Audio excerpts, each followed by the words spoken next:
मला बडीशेप दे त्या कढीसाठी.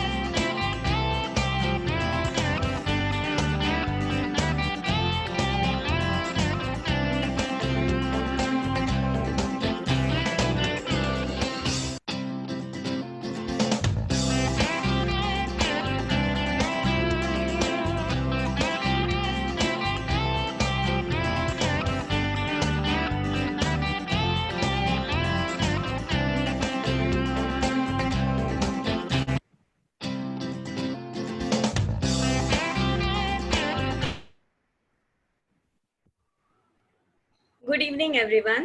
I, Resha, welcome all our participants to this 7th webinar of Well Said by NyQuil Planners.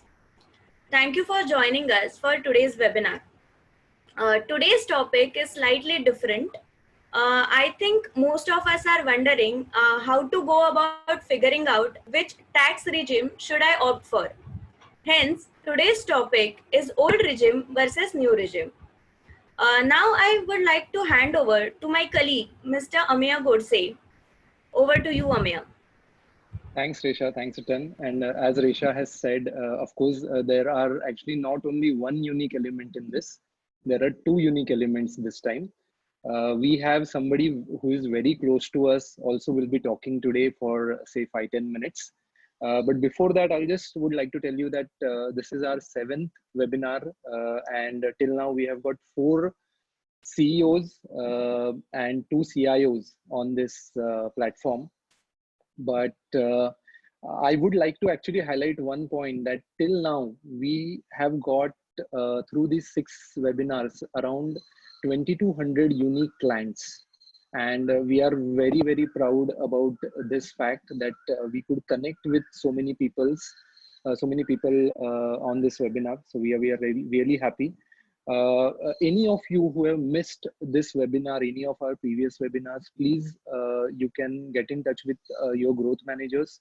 They can send you the direct links also, and you can watch those webinars. Please don't miss out, because we have covered all possible aspects of the market, of the current lockdown, and how you should do during, I mean, what you should do with your portfolio during these times.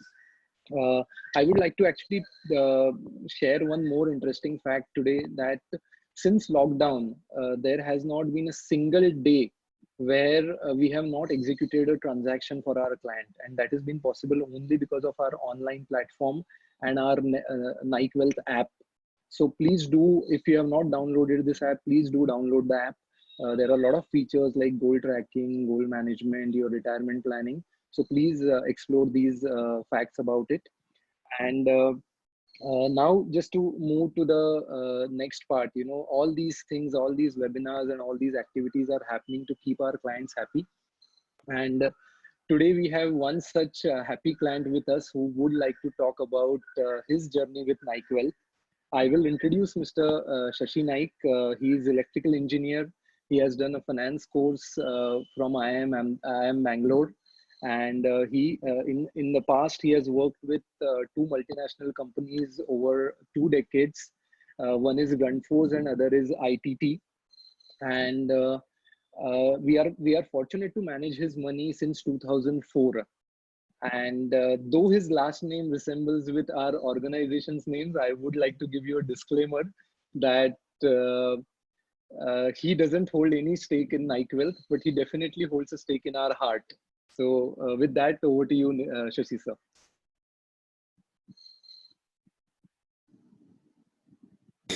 Now, for all those who are attending this webinar, let me say that when I started my career way back in early 80s, went abroad to the Middle East, got into some good corporate jobs. The investment possibilities for us were very limited, which was going on from generation, and that is the postal the deposits, the PPFs and the bank deposits and stuff like that. So for the first time, however, I got introduced to some smart people from NyQuil who came over to my office and made a presentation on what they were doing in the mutual fund arena. I knew NyQuil for my PPF and postal deposits earlier, but for me also investing in mutual fund was a new thing, and not much was understood at that point of time on how this mutual fund works.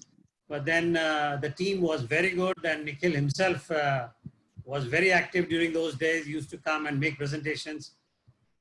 And there was no looking back from then onwards. I mean, frankly speaking, I believe that in our corporate jobs, when we are so busy in our own corporate routines, corporate money making, corporate headaches, corporate targets, and whatnot, to get somebody like NyQuil to partner you and to look after your finances, so that a second income is created on the basis of the first income that you arrive at. It's a great thing. And for me, I have had a very smooth sailing for the last 15, 16 years. I've got fairly good returns on all my investment without much of my involvement, but directly as advised by NyQuil team. You forget the pandemic time right now for the last 3 months when things have gone a little haywire, but I'm sure we are all perennial optimists, and we will bounce back out of this with much heavier possibilities.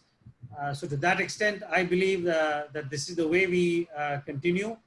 These are bad times, so no need to get scared, no need to get away from investment that you hold. Minor corrections might be there here and there. The portfolio review, which team from NyQuil does with most of you, is a good exercise wherein you can get out of few portfolios and get into some new mutual funds. But apart from that, the holdings that I have been having are consistent. They have given me fairly good returns, and I have no complaints with the people or the team at NyQuil. It's just a coincidence that my last name and their organization name is same. But apart from that, I'm a great friend of both Nikhil and Amay and the entire team that they have. I do visit with them, with my friends now that I'm retired. I do go out with them to convince my customers who are just starting off their life, starting off their career, to park their money in safe hands and safe avenues. Without that, things can go haywire, and we might get into hot waters. So NyQuil is a good platform, and I will forever recommend them for everyone around me. Thank you, Amay, for giving me this. And I hope you will have a good webinar with Sanjeev Gokhale. Thank you, sir. Thanks a ton. Thanks a ton for these kind words, sir. I am really happy that we could get you over here today. So with that, I'll move on to Resha. Resha, you can go ahead. Thank you, sir. Now I would like to introduce today's speaker, Mr. Sanjeev Gokhale, a chartered accountant and a cost accountant by profession. He has around 29 years of experience. He is recognized for his expertise in taxation, audit, and investments. As a tax consultant, he also appears on ABP Maaza, a Marathi news channel, for last 10 years in a show Paisa Zhala Motha. Also participates in annual union budget analysis. From past 18 years, He is visiting faculty at Vazee College, Mulund. Lastly, he has written many articles on taxation in Maharashtra Times newspaper. Without wasting any further time, over to you, Sanjeev sir.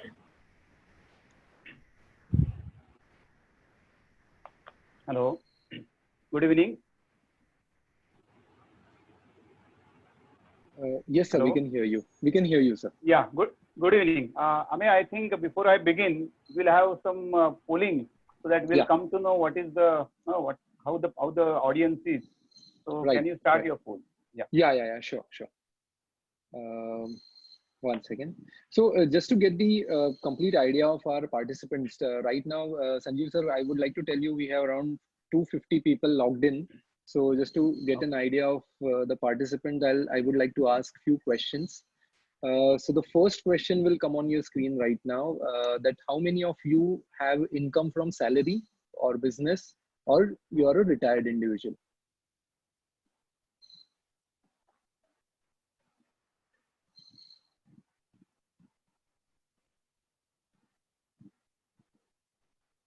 So, sir, we have got around 70% people already voted. 51% are salaried people, and 24% are business, and 25% are retired individuals.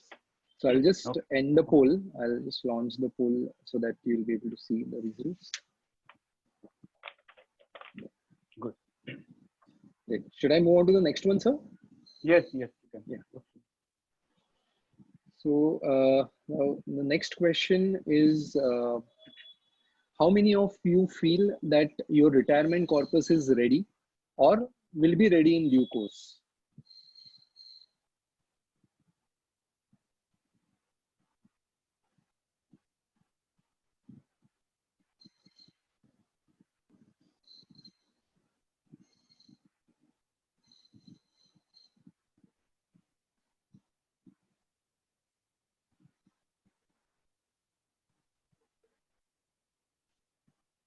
So as you can see, actually, we have almost a tie between yes and not sure, 40% and 35%.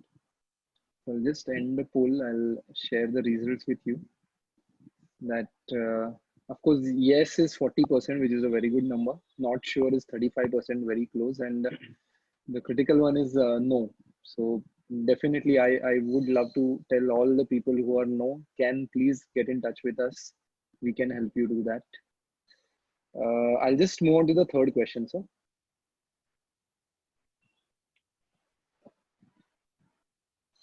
How many of you utilize the tax deduction limit of 1,50,000 under Section 80C fully?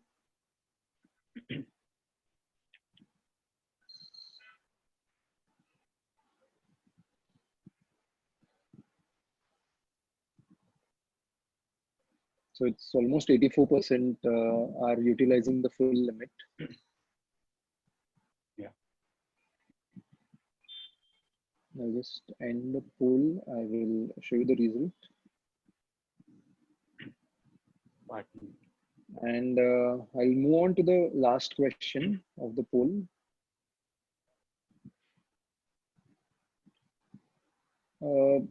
Do you have medical insurance? Rather, I would like to reframe it to have a sufficient medical insurance, because that is more important. And we will help you evaluate that, that whether the medical insurance is sufficient or not.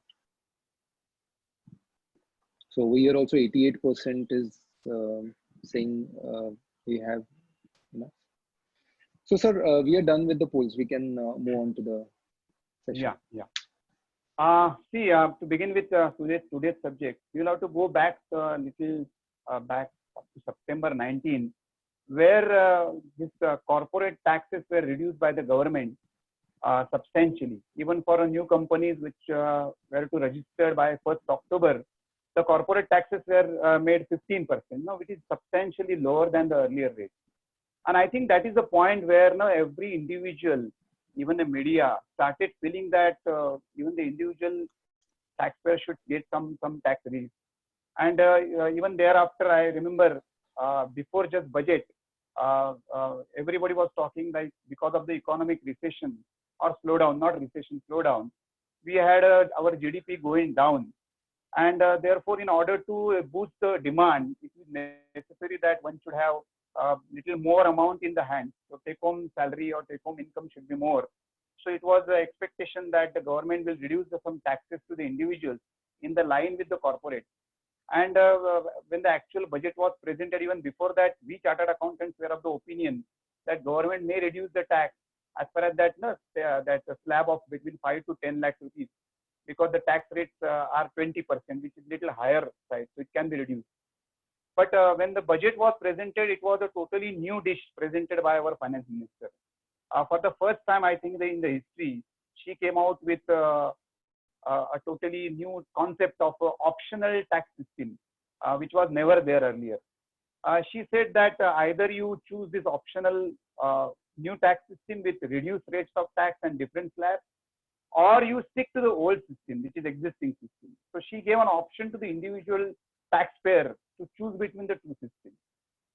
If we can just see the slides, Samaya, I think, can we see the slides?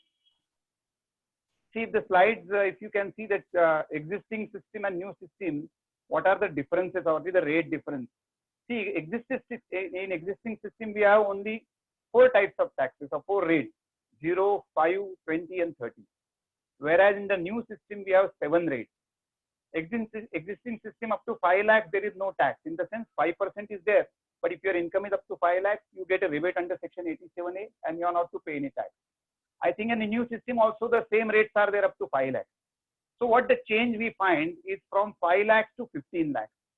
Under existing system, we have this 2 slabs between 5 to 10 and 10 to 15. Between 5 to 10, we have 20% under existing system. Similarly, between 10 to 15, actually there is no 15, anything above 10, we have 30% under existing system.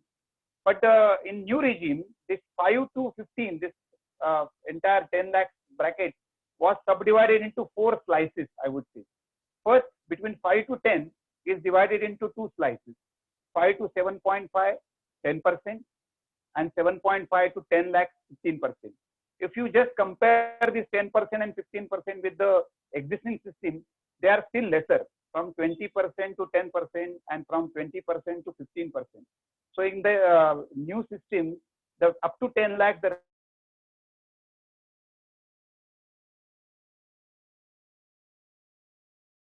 similarly, between 10 to 15 lakhs, the earlier system has 30% standard rate, no change.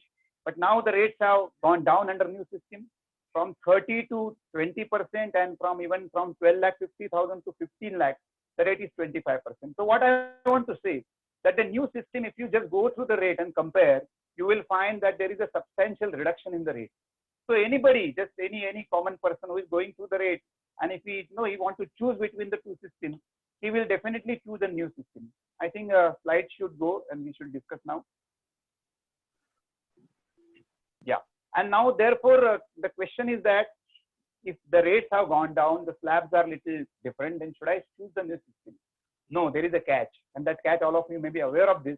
That catch is that the new rates will be applicable. The new system can be opted provided you lose or you are ready to forgo all the exemptions and deductions which you are presently claiming. What are those? The exemptions or deductions which you are now claiming, you have to forgo. Like, for example, house rent allowance, normally given by employer to employee for compensation of rent he is paying. Leave travel concession, which is again given by employer to employee and can be claimed exempt in a span of 2 years, in a block of 4 years. Then most importantly, standard deduction of 50,000. Every salaried employee is entitled to it without any condition. And even the pensioners are allowed the standard deduction. So one has to forget standard deduction. Then most importantly, interest on housing loan, which is available up to 2 lakhs rupees. If you are having a self-occupied property, you can set it off against any other income. So this was a much attraction for going for housing loan and buying your own house. Even that you need to forget. Apart from that, almost all deduction under section 80, section 80C, like investment up to 1,50,000 in PPF, LIC, all of you are aware of that. We just see the poll. Many of you are almost 80% they are claiming that Then you have to forget medical insurance deduction under ATD up to 25,000. You have to forget all other deductions, like even if like a donation deduction like ATG, even in ATCCD, National Pension Scheme deduction also you have to forget. So if you forget all the deductions and then you opt for the new system, the reduced rate will be applicable. And here is the catch. Now one has to see whether should I go for new system. Yes, definitely one can go for a new system if he is not claiming these deductions or claiming not to the fullest extent till now. He can definitely choose the new system. I think we should see one more slide. I think Ameya, can you show this one yes, more sir. slide? Yes, sir. Second slide. See, this slide gives you the first is the income, then second is what is the that amount, the 1,25,000 in the first column. That is what is the saving or deductions are required in order to be even between two systems. In other words, if your income is 7,50,000, if you deposit or get the deduction of 1,25,000, then your taxes under new and old system will be same. Now, before that, you go through the last two columns where you get that 62,500 and 37,500. Now, these two figures indicate what is the tax in existing system without any deduction. So, if I am 7,50,000 in income, I will have to pay 62,500 tax if I opt for an existing system without any deduction. The same if I opt for a new system, I will be paying 37,500. So, apparently, it looks like that the new system is better. But if I invest 1,25,000 or take a deduction of 1,25,000, my taxes under both the systems are same. So they are break even. In other words, if I could get the deduction more than 1,25,000, which is easily possible, most of us we are claiming it, then my taxes under existing system will be lesser than the new system. So I need not go for the new system. So this second column, which gives you the different amounts, like for 10 lakhs, it's 1,87,500. For 12,50,000, almost 2,08,333. Similarly, 13 lakhs, 2,16,667. 14 lakhs is 2,25,000, and maximum up to 15 lakhs, 2,50,000 deduction. If you are claiming, then you need not go to the new system. In the sense, you are equal in both the system as far as paying of taxes are concerned. In other words, I would say anybody who is not in a position to get the exemption of that second column due to any reason, then definitely he can move to the new system. So first of all, our today's question, which system I should go for? I think the answer lies in that second column, whether you are entitled or likely to get the exemption or deduction under that under various sections, totaling to that those amounts which are mentioned. Here I would give you some guidelines in the sense. For a salaried employee, 50,000 deduction is available. Can we move out of the slide? Yeah, 50,000 deduction is available without doing anything, no condition attached. You should have salary or pension, that's all. So 50,000 is available for salaried employees. 1,50,000, most of us we are availing it. So 50 plus 150, 2 lakhs. So most of the amounts here, almost I think up to 12,50,000, the amount is almost covered. In addition to that, we can go for National Pension Scheme NPS and get an additional deduction of 50,000. So it goes to 2,50,000. Apart from that, many of us we are already having a medical insurance where we are entitled for 25,000 deduction, so 275. And that too, I would say those who are having their housing loan interest up to 2 lakhs, they will definitely surpass all these amounts which are breaking even. So for those people who are having housing loan interest, definitely there is no point in going for a new system. So they can still remain in the old system, which is giving them much lesser taxes. So what I want to say that just because the rates have gone down, the slabs are different, the new system does not look appropriate or attractive if the person is having regularly saving the money for his future and he is getting those exemption and deduction. Apart from that, for a business people, suppose he is getting the depreciation and all that. Of course, depreciation will be continued under new system, but he is losing the additional depreciation which is available for a manufacturer of its plant and machinery. So one has to go through both the systems or both the calculations and come out with this decision as to whether he has to move or not. Fortunately, the law says that the decision can be taken at the time of filing of return. All of you must know that this particular system, optional system, is applicable for the current financial year. That is from April 2020 to the March 31st, 2021. and therefore we have sufficient time. The return for this year will be filed somewhere in July next, if the dates are not extended, and therefore we have sufficient time to take the decision. Now, some people may question that what about this salaried people who got the email that they have to inform their employer for taking decision between the two systems. Now, this is only for the purpose of tax deduction at source, and I will recommend everybody you should stick to the older system as far as this email is concerned.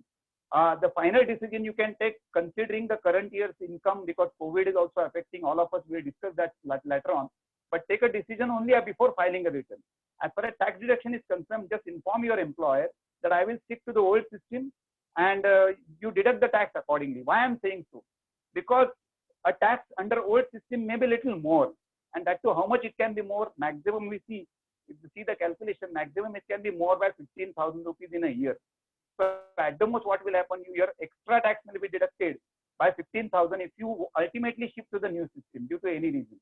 And therefore, stick to the older system for tax deduction at source.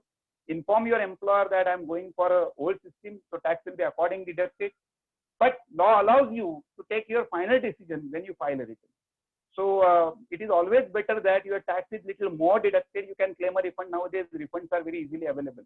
But it should not happen that you now say that I want to new system, lesser tax is deducted, and then you find that it is better that you should have shifted to the old system, and therefore you know the lesser tax deducted, and you have to pay more tax subsequently with the interest.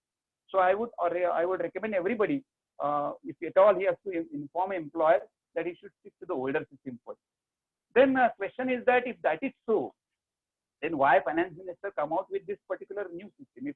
If we find that it is not much useful to those who are regularly investing and getting the tax benefits, probably the finance minister thought that her point of view is that when you get a deduction, these deductions block your money for some time. Of course, if I am a person who wants to spend money like anything, then I would not like to block my money. And therefore, she says in such case, especially younger generation, they can just pay the tax. Now, I give you an example. Suppose your income is 10 lakhs. The tax as per new system, what we have just seen is 75,000 without making any deduction, anything. So I just ready, if I'm ready to pay 75,000, that 9,25,000 I can use the way I like. That means I can spend it, I can invest it the way I like. I need not block my money, because all our investment or deductions are subject to blocking of your money or fulfilling certain conditions, like you have to donate, or you have to go for a medical insurance, or you have to go for a housing loan. So no such condition attached. If you have to spend money 9,25,000 as per your wish, or save as per your own choice. So lawmakers probably would have thought that we have to give greater autonomy to the independent individuals, so they need not save the money and they just spend the way they like, or they save there as per their own choice. As far as and that will boost the demand, it will strengthen the economy. A typical Western type of mindset. Yes, one can debate on that, but in my opinion, as a chartered accountant, I would say in India we don't have a social security.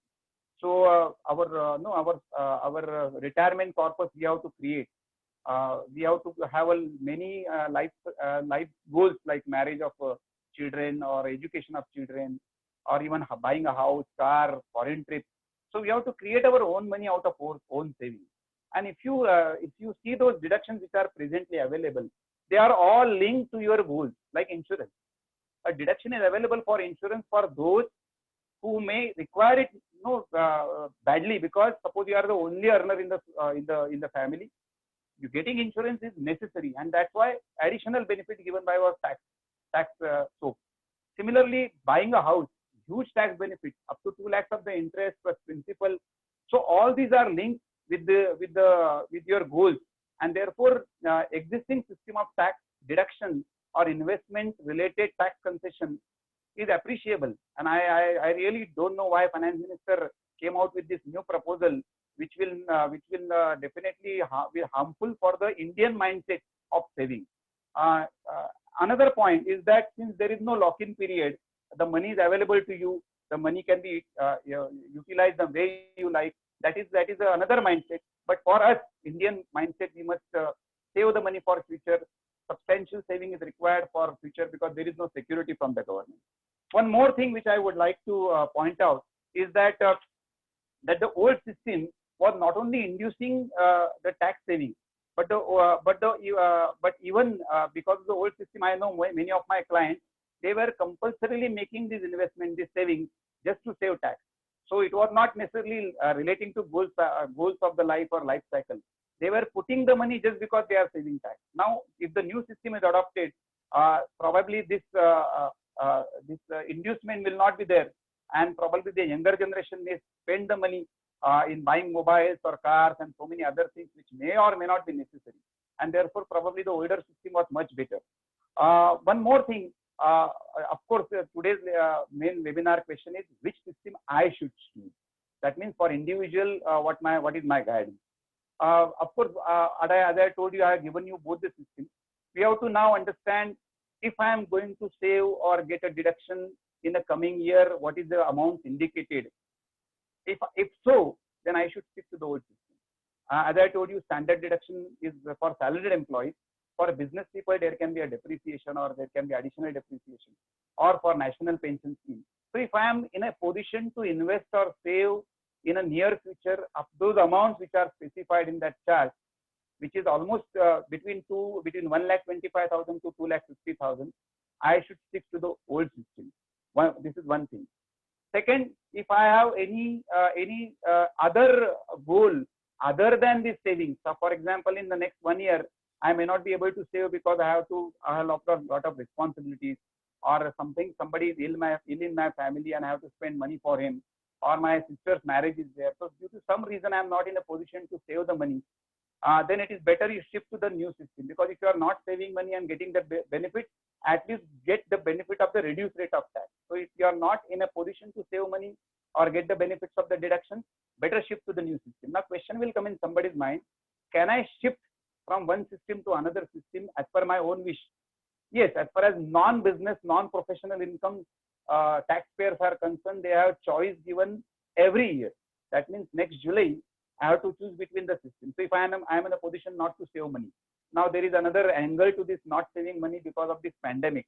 Many people say, my clients say probably this year, especially business clients, they say that our income will be much lesser this year because we don't know when it will start, when the lockdown will be lifted, and what will be our income.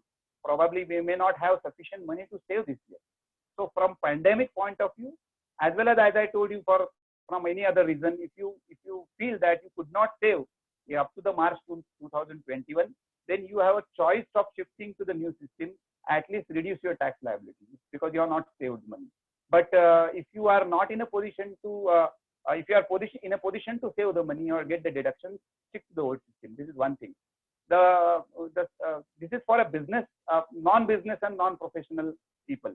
One more thing, those who are in business or profession, the law is little harsh on them. The law says that once you shift to the particular system, then you have to continue with that year after year. This is little harsher, but there are certain technical reasons I am not going to detail. But there are those reasons. Because of that, these lawmakers had to put this condition. So let us say I am having a professional income, I am shifting to the new system, then I have to continue with the new system year after year. So whatever I said earlier may not be possible for a person who is having business income. Of course, one exit route is available. Say for example, I have shifted to the new system current year. Next year I feel that no, old system was better, so I should come out of it. I'm having a business income. I can come out once, but then I will be denying to the new system forever. Now this is again, I said, it is a harsh. So non-business income, non-professional income, all taxpayers, their choice, they can do every year, whichever system they would like, they can go for it. So to that extent, this freedom is given is better, because that will help them to choose between the system as per the conditions prevailing. What are those conditions?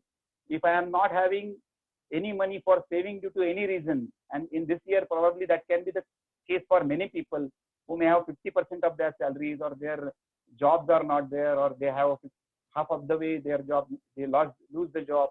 So possibility of not able to save maybe this year for a middle class or little higher middle class, and maybe business professionals. But from next year, probably they will be able to save the money and get the deduction, and therefore probably they will they can shift back to the old system or new system, whichever they have chosen. But for a business people, they have to be very careful they cannot change the path in suddenly. If at all they change the path, then they are stuck up. They cannot again move to the any other system which they have changed. So I will say that for those who are in a business and profession, you take the decision carefully. Fortunately, we have sufficient time to take a decision. As I told you, it is up to filing of return for the current year, that is next July 2021. So we have sufficient time. Through question answers, of course, I can give the answers of many other questions in your mind. But here I have explained you the system, the two systems, and which is to be chosen, especially in the pandemic time. Your system choice will be determined on the basis of your pattern, which in a coming month, how much you will be able to save. So I think, Ameya, I thank you all of you for patiently hearing. You can start a question answer. Yeah. Sir, we have got a few questions, so I'll ask you one by one. The first question is actually which you just recently answered, that it is from Mr. Nakul Agarwal. He's asking, if I choose new regime in first year, can I change it to the old regime in the upcoming years? So I think so you have answered that question. So would you like to say something on that, or should I move on to the next one? No, you can move, because already I have told you that the choice is to be exercised every year by a non-business or professional in income category of taxpayer. Business professional, of course, need to be very careful, analyze. I would say rather, if I don't know how Nakul is, but if at all is, if he is having a business income, then he has to forecast next 4-5 years, how the profits will be, how the saving pattern will be, what is his life cycle. Suppose, is he buying a house property and going for a housing loan? If that is so, then he will be in a position to select easily. So the business person and professional taxpayer need to be very careful and analyze his existing system, analyze or forecast the future, and accordingly he can system. I mean, here the one important thing which I would like to highlight, that the finance minister during the budget speech very categorically stated that I want to simplify the system, tax structure. There are so many exemptions and deductions and calculations, and you need to go to the professionals, and I want to simplify. I don't think because of this comparison and all this, she has made it simplified. So she needs to take a review of this in the next budget and allow even the business professionals to choose the system as per their own wish every year. Next question. Right. Thank you, sir. So the next question is from Mr. Sunil Das Purte. He's asking that, is there any tax concession available for senior citizens on fixed deposit? Yes, definitely. For a senior citizen having income by way of interest on fixed deposit, he is getting 50,000 rupees deduction under Section 80 TTB. Of course, the condition is that he needs to stick to the older system. If he chooses the new system, he will lose that deduction. So definitely for him, apart from, and there is one more thing, Ameya, since he has asked me the question, I would like to point out that for a senior citizen, all of senior citizens listening to me today, they are aware that their basic exemption is 3 lakhs. And up to 5 lakhs of the income, if they are having income up to 5 lakhs, there is no tax. But a senior citizen having more than 5 lakhs income, then definitely he has to pay tax. Of course, he can save by investing the money or getting the deductions like what I just discussed. However, if he is opting for new system, then the basic exemption even for senior citizen is 2,50,000. He is not getting that 3 lakhs or 5 lakhs for super senior citizen. The basic exemption is 5 lakhs, above 80. But for a new system, nobody is given extra basic exemption. Everybody is having only 2,50,000 exemption, and then the slab starts.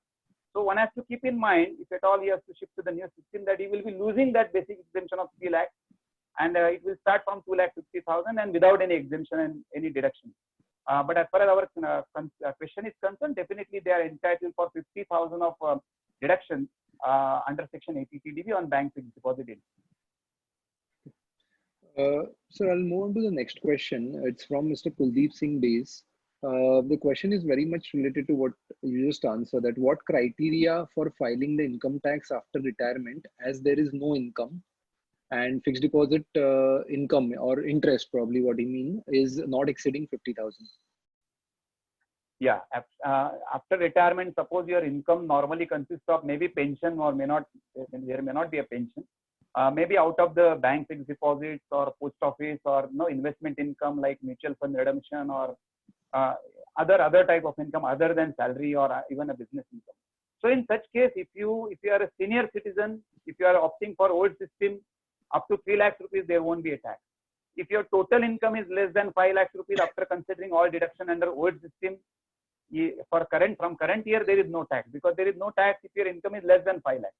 So if you are a senior citizen having less than 5 lakhs income, then even you need not file the return.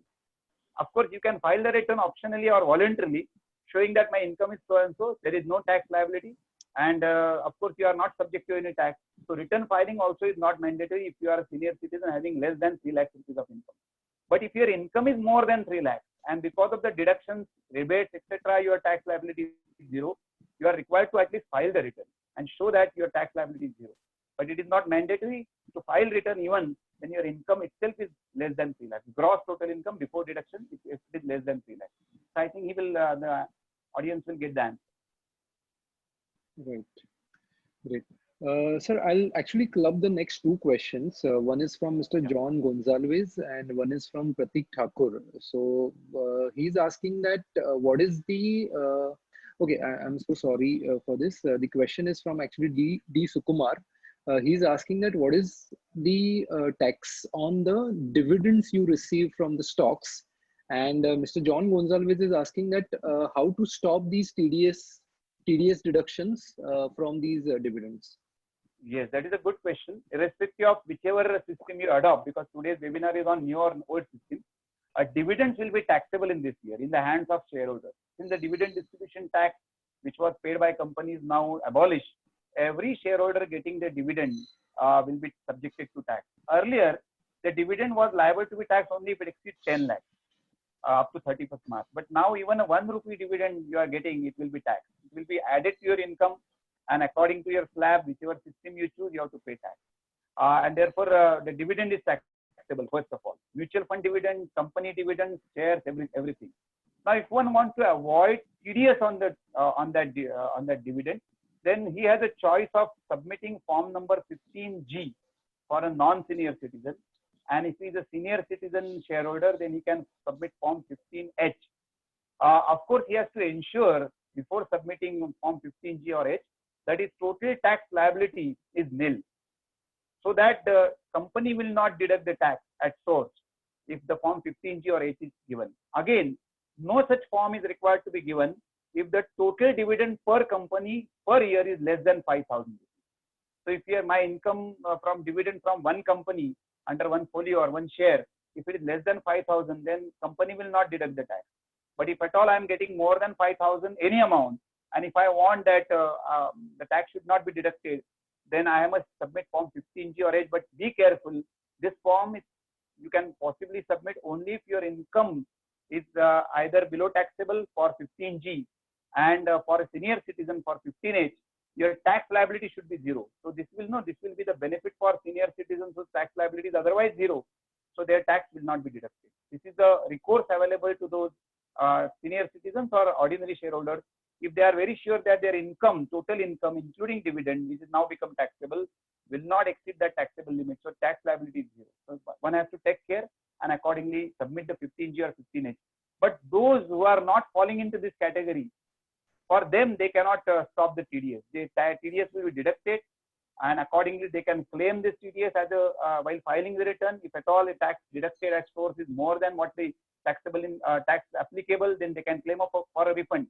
But as I told you, those who can apply, those who can are eligible for filing 15G and H, do it without fail, and definitely it will avoid your TDS. Sir, one question we keep getting from our clients on this same thing is that where we have to submit it, because most of our clients hold more than one or two shares. So has it to be submitted with each company, or is there a central agency to which they can submit? No, as of today, this is a very pertinent question, very, very important. Many of my clients also has a similar question. I think nowadays online 15H, 15G one can submit, and therefore normally the company may provide you such forms, online submission link, where you have to submit it online. If it is possible, you can submit it online, but online is not mandatory. I remember earlier days we used to, even for a bank fixed deposit depositors, they can physically go to the bank and submit it. But for a dividend, it will be differently. I know it will be cumbersome to submit it physically, because nowadays with this lockdown, it's really a question mark. Today morning, I got a question from somebody that before 2nd June, they have to submit this form, and the person is of 80 years old and he has no access to the computer or laptop, and therefore what should be done? Now this should be taken care, at least for the first quarter. There should be some different mechanism. Either you allow the person with the mobile to have a message, yes or no, like that. Some mechanism needs to be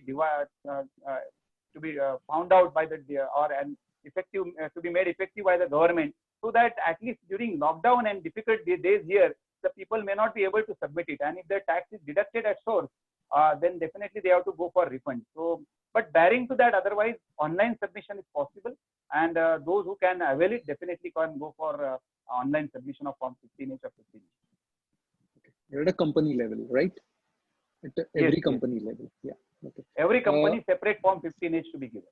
Okay. And that is not very easy. Suppose I have 20 company shares, then it will be very cumbersome, very difficult. So there has to be some new way to be unearthed by the finance ministry.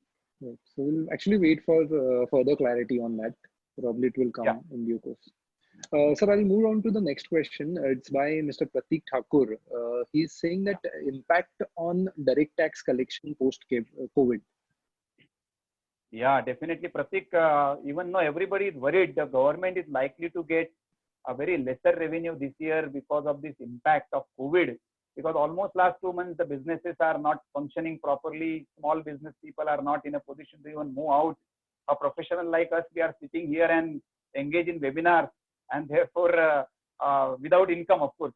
And therefore, I would say it will be difficult for a government, and possibly that the government will have to resort to the fiscal deficit, which can go up beyond the limit of say 3-4%, even 5-6% fiscal deficit to just run the function the government. But government has come out with this new package. There may be many questions on that. I am not going to into the details, but that itself may incentivize in the latter part of the year, like second half of this financial year, and then there will be a robust growth over a period of third or fourth quarter. But definitely first 6 months it will be difficult. GST collection of almost, the government has not even declared what is the GST collection, because they have given a time up to 30th June to pay GST. Even I have not paid my GST, and therefore it is very difficult to predict what will be the impact, what is the amount of impact. But impact will be there, and the government will have to resort to the deficit financing and somehow run the government at least for the first 6 months. Next. Okay. Yeah, thank you, sir. Next question is from Mr. Bhushan Khoth. He's asking, if once PF and housing loan is taken care of, Section 80C, then what other tax saving options are available for salaried people with 30% tax bracket? Of course, number of such deductions are available. Some of them are from employer's level, that house rent allowance, or it is a part of CTC sometimes, the gratuity, PF contribution, a leave travel concession from employer's point of view. From taxpayer's point of view, apart from ATC, he has 80CCC or 80CCD, that is National Pension Scheme, pension schemes. Then 80D, medical health insurance for himself up to 25,000. If his parents are senior citizen, he can definitely get their insurance and get a deduction of 50,000. So, individual taxpayer for his own family, wife, children, and himself 25,000, and family and parents, senior citizen parents up to 50,000. So 75,000 deduction is permissible. Apart from that, donation, of course, we have our own where we donate. हमारे कहते हैं ना ये donate करना चाहिए. तो हम लोग donate जो करते हैं, तो there we have 80G section. Apart from 80E, where educational loan interest is allowable for a children. Then we have 80U for a physically handicapped person who is a taxpayer. So number of deductions are available for as of with the present system. Only thing I would say that just for getting deduction, don't go for that type of avenue. What is your need? If you have a need, then only go for it. Very interestingly, the last budget, where this no exemption, no deduction tax dish was presented, the same budget or just before that, Nirmala Sitharaman came out with two deductions. Those who are buying a house with 45 lakh stamp duty value or lesser, additional 1,50,000 interest on housing loan was made available. Those who are buying for electric cars, 1,50,000 additional deduction under Section 80 EEB was offered. Now, this is a little contradiction. At one hand, she is saying you avail these deductions. At the other hand, she is saying that go for the new system without deductions. So I think to my knowledge or to my own understanding, this is something a contradiction itself. But she has offered both the things. If you want to get a deduction, if you don't want, go for a new system. But electric car, just because of I'm getting a deduction, I should not buy a 25 lakh rupees electric car unless the prices go down, unless it is useful to me. So always remember the tax deductions or tax exemptions, tax saving is a bonus. First, you have to find what you are doing, the investment, the expenditure, whether it is needful, it is useful to you. The tax benefit is attached as a bonus. No, it's the additional dish. Therefore, it's like a hotel provides you some extra per tax. Is something extra which you can claim. Otherwise, don't consider everything from tax point of view. Consider from the point of view of investment, safety, return. For that, I think NICWealth is definitely will help you. Taxation, of course, if you feel that whether tax is also there, any benefit, yes, you talk to me and I will definitely tell you. Thank you, sir. Yeah, sir, the next question is from Mr. Harshad Shirvaikar. He's asking that donation made to charitable institution, which just you mentioned under 80G, is it available under the new regime? No deduction is available. Even donation to PM Care is not available. So that is what the new system is lacking. Not lacking, that is how it is made up. If you go for a new system, tax may be a little lesser, but without deduction. So we have to always compare between the two systems and choose the right one. Next. Wait, next question is from Pankaj K. He's asking that if revised return filing is allowed and if you opt for a new tax regime, can you carry forward the capital loss set off under the new regime? Yes, both the question, the answer is yes. Revised return is where you file an original return and then find some mistake. Can you revise it? Yes, definitely you can revise it. What is the time limit for that? Suppose I filed my return in July and then I came to know I have made a mistake in August. I can revise it. But I came to know that I had made a mistake in a July return in a March, next March. Like for example, you file a return in July 2020 and I came to know that some mistake was made in that return in March 2021 before 31st March. You can revise it. And when you revise the return, your original return will not be treated as final. Your new return will be treated as final. It will be assessed and accordingly if the refund is there, it can be given to you. So revised return up to 31st March of the same financial year in which you are filing return is permissible under even new system. As well as carry forward of capital loss, definitely it can be allowed if it can be set off against any other capital gain. Yes, first set it off.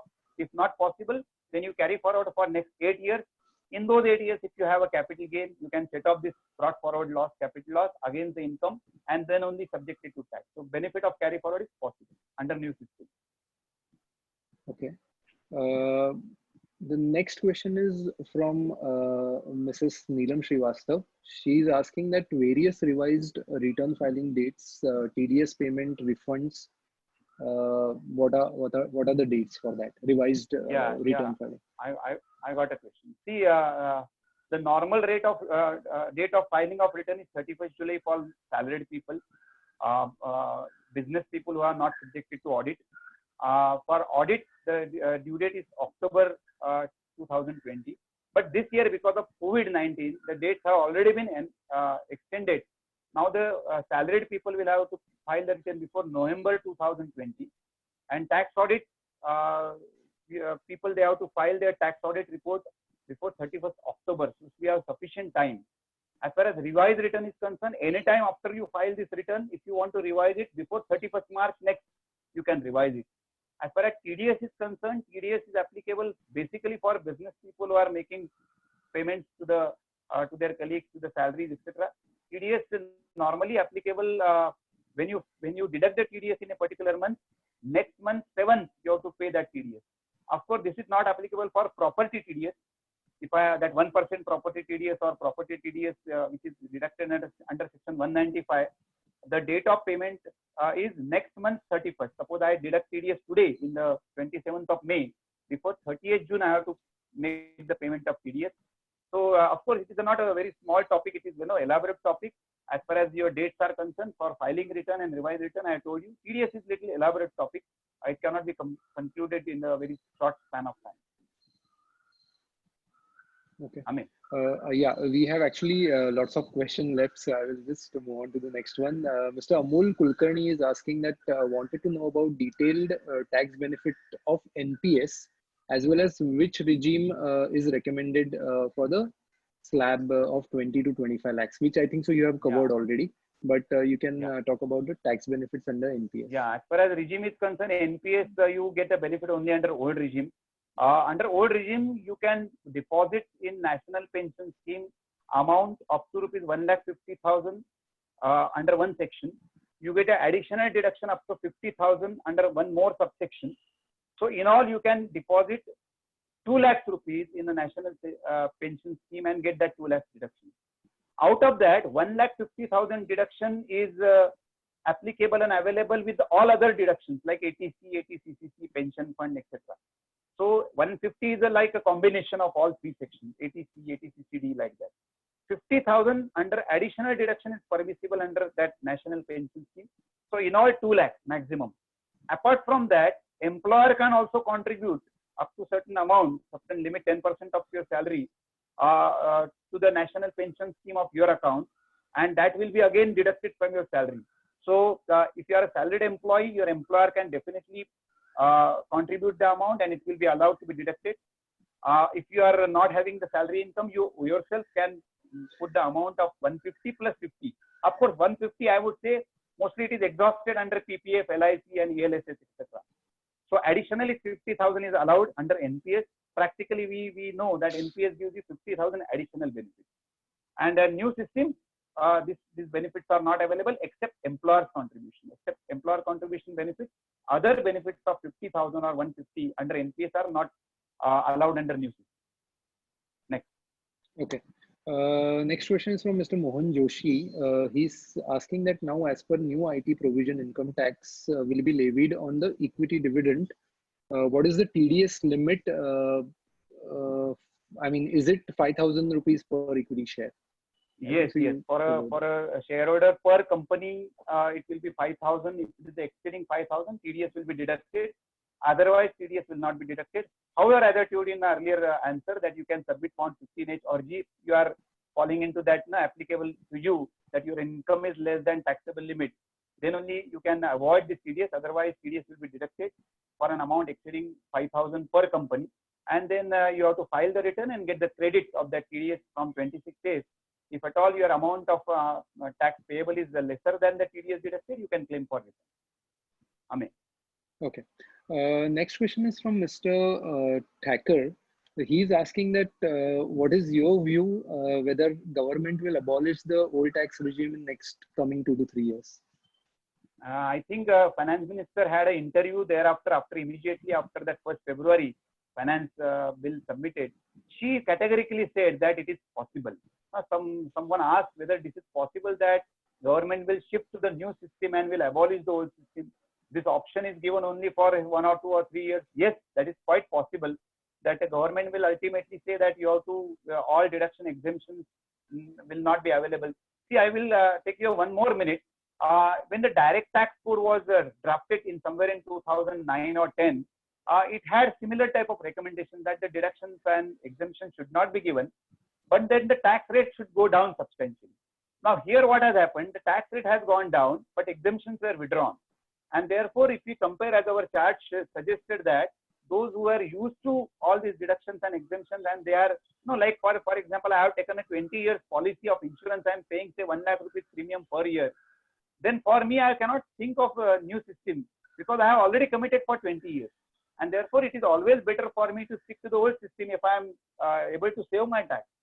Of course, if the government suddenly in the next few years abolish the old system and made it compulsory that everyone has to move to the new system, definitely it will be we have no other recourse But of course, we have to forego all that, all that additional benefits of the insurance, property, education loan. If that regime starts, we have to adopt to that regime. But as of today, we have a choice. So think of today only. Great. The next one is from Miss Ruchita Bharat. She's asking that will there be further tax cuts this year due to COVID-19, and also will advance tax dates change since there is no business at all? I will answer your second question first. Advance tax date for 15th June is already enhanced to 30th June by a circular which came in somewhere in last week of March. Any date falling between some 16th March to 29th March has been extended up to 30th June. Now, very frankly, 15 June to 30th June is not a great extension. If at all the lockdown continues in any part of the India, probably in Mumbai, we don't know when it will ultimately be lifted. In that case, it will be really difficult for an ordinary taxpayer to even pay the tax. Another point, most of my clients are asking, how can we determine this advance tax? Because we don't know what will be your income. So it will be again difficult to determine advance tax in the current year. For a business people, for even the professionals, they are not aware what will be the advance tax. It is not a usual year. So I think probably the government should come out with this, that the date should be extended to 15 September. And the first installment government should omit, and that type of relief should be given. But only time will tell whether such relief is given or not. But as of today, advance tax date is 30th June for the first installment. And what was her first question? Do you expect any further tax rate cut? Going by Nirmala Sitharaman's nature, I find it difficult to get any further relief. If at all we get it, it should be bonus. Right. We will all keep our fingers crossed for that. So the next question is from Jyotsna Deshpande. She's asking, in case of a retired person, what is the best option to invest so that the returns are maximized and tax liability is minimal? Yeah, multiple options are there for retired person. It's a NICVEL job, very frankly speaking. But since you say that nowadays 7.75% taxable bonds are there, I think this is a very good option. Vaivandan scheme also is extended. So one can go for Vaivandan scheme, 7.4% fixed income. If a retired person is having little better avenues, he can go for this mutual fund, which will definitely beat the inflation. And I would say this may be the right time to invest because all NAVs are down. You get in touch with NICVEL and start investing in mutual fund. If you are little, you can take the, and I said that 40-50% of your wealth retirement purpose you can easily invest in mutual fund. Now the inflation, now the valuations are very cheap, and probably this is the right time to invest. You will get a good benefit over a period of 3 to 5 years henceforth. But apart from that, for fixed income, you can have n number of schemes available. Senior citizen savings scheme is available for 5 years. So according to your risk appetite and according to your financial condition, you have multiple choice available. Connect with the NICVEL, definitely they will tell you. And maximize return is possible. Taxation, as I told you, up to 5 lakhs, there is no tax. So considering, and of course, even thereafter, you can save the tax with the tax benefits and sticking to the old system. So accordingly, you can plan your taxes as well as your income. Right. So I would like to add on the same lines that, many clients who wants to stay away from equity right now, which, as you rightly said, that this is a great valuation, great time to enter. We have pure debt mutual funds also available, which can definitely generate more than 7.75 taxable returns, because that government of India is 7.75 taxable. So your debt mutual fund, 100% safe debt mutual fund also can be a good option, and we would definitely be more than happy to help the client on those lines. I'll just move to the next question. It's by Mr. Gabriel Canyon. I'm so sorry if I have not pronounced the name properly. Will there be a new tax measure or relief as the stimulus to the full economy recovery after this pandemic? Tax measures, as I told you, I don't find any further tax relief can be given.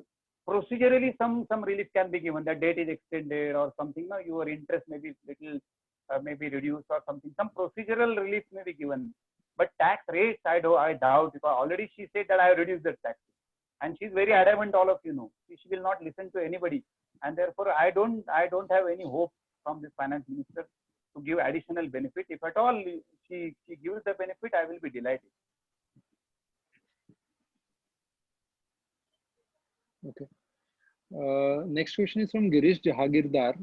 He's saying that which option should one choose if someone was employed up to March 2020 and from April 2020, that means from the beginning of this financial year, working as a freelancer? Yeah, for him, because you are working as a freelancer, you will be treated as a business or professional. So it's not a salary income. Up to March 20, you may be employed, but now you are a professional or a businessman. And therefore, you while selecting the system, you have to be careful. As I told you in my earlier discussion, that once you adopt the system, you opt for a system, you can change it once. Suppose you opt for a new system now, depending upon the, as I told you, the deductions you are earlier claiming, likely possibility of your income in the current year, possibility of saving. One more thing, since you asked me the question, Amey, I will point out one thing, that some people called me and told me that it is unlikely that we will be able to save this year. I said, why? Because our income will be lesser. I said, then at least you can do one thing. If you want to stick to the old system, you don't want to discontinue your saving and get the tax benefit, you can remove some of your FDs and put money in the tax saving instrument. See, that is what we call eat your capital and save your revenue. Say revenue is less. I don't have that much income. Say let us say my income was 15 lakhs earlier. Now I am earning only 10 lakhs. Still it is taxable. I have to pay tax. So what can I do? Can I reduce that 10 lakhs taxable income by putting amount somewhere? Yes. But then what I will say that I am not in a position to put because my expenditure is more. I have earned lesser this year. So what I say, okay, if that is so, remove some of your past savings, like remove your FDs and put that money into the tax savings. The moment next year or year after that, when your income goes up, you recoup those FDs. So this year's tax saving can be purely done not out of income, but out of your earlier past saving by redeeming or by breaking those FDs. So you continue to get the tax benefit. You continue to enjoy insurance cover. You continue to repay your loans, etc. So I would say he can instead of what is our mind setup is that out of your income we are saving.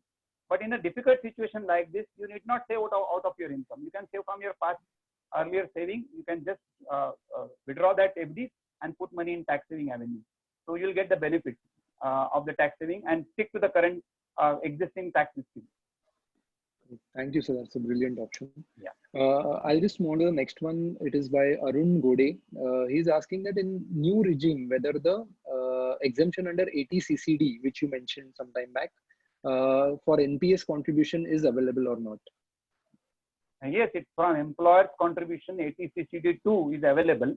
But other deductions, like as I told you, 50,000 additional deduction, 1,60,000 basic deduction with other combination ATC, that will not be available. So only employer's contribution to the extent of 10% of salary, definitely the deduction will be available, but you have to lose your own contribution deduction if you are opting for a new system.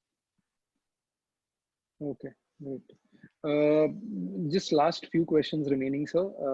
We got a question from Dr. Negi Nahal. She's asking, this is actually an online question, so I'm just finding that question. Yeah. She's saying that even if we just submit the capital gain statement from the fund houses, is it enough for a CA to file the taxes? Yes, normally fund houses gives the capital gains statement duly calculated as per the existing laws. See, last year we filed so many returns, we found that the fund house or many of the brokers, they give this capital gain statement ready-made. So just you have to download that and give it to your CA. If it is a soft copy, it is always better. It will be sufficient for a chartered accountant. Of course, for us, like in our firm, we have a software specially designed for that. Your downloaded statement, we convert it into our software. Our software checks whether it is correct as per the current tax law. And if any flaw is there, that is pointed out. Last year, I would say SGFC mutual fund had some mistakes in their statement, which was corrected by our software. So, but generally it is correct. 99% the statement provided is correct statement, and it will be sufficient for your chartered accountant to prepare that capital gain for your tax. I think so, sir. After this, I think last question, we have not spoken much about NRIs, but there is a question from a client. He is asking that for NRIs, what kind of regime he should choose. And second thing, there is a case which he has mentioned that if he has sold some property which he was holding in India, whether it will be taxable and what will be the consequences of that. As far as regime is concerned, the same will be applicable because new regime is also applicable, or rather it is possible that non-resident also can opt for new regime. If he has no investment in India or not likely to make any investment which will save his tax, then definitely he should opt for a new tax system. Earlier it was not possible. He has to stick to the older tax system, but now he has a choice. So according to his coming years, whether he will be continuing to be non-resident, or suppose he's buying house in India with housing loan, or investing in other avenues like ELSS, etc. I think PPF he cannot invest being a non-resident, but other avenues if he's investing, educational loan, if at all his family is here. So that depends upon whether he's continuing with the exemptions or not in the coming future. He can choose the system as I discussed in last 45 minutes. We are discussing. As far as what is second question, I think property. He actually, is selling. He has sold one property in and yes, Amey, you continue. Yeah, no, I'm so sorry. He has sold one plot in say Karjat, and if he sells that, then what will be the tax implication if he goes into new tax regime?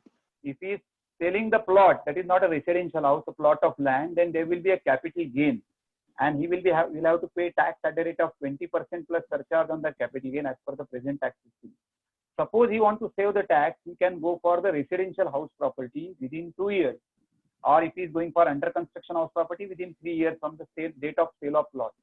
Even before the date of sale of plot, within last 1 year, if he has bought a residential house property, of the entire amount of the plot, not necessarily the capital gain, the entire amount of the sale price of the plot, then he can claim the deduction under section 54F, either before 1 year or after 2 years from the date of sale of property.